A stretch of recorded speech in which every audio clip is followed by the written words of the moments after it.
up before riding the mommy. Papasakayin ko itong mga batang to dito sa Damami. Ay, wait niyo ako! Masaya pa sila ngayon. Tingnan natin mamaya. Hindi tayo, be.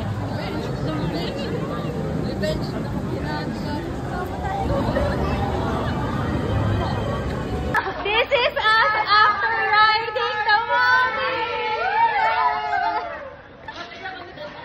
Ayan, tita, ayaw na. Ayaw na. Ayaw niya na sumakay. Masaya na ba? Tita, isa pa ang mommy. Hindi na ulit. Akala ko nahimatay na si tita. Hindi na nagalaw.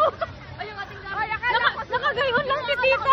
Okay lang, tapos nagkukwento. Pag-ganito lang, akala ko, ganito lang. Sabi ko, pwede naman pala sila lola dito. Nagkukwento-kwento. Pag-ganito lang. Mommy pa bar. Hindi na maulit. Sobrang epic guys. I-try na tong Damami.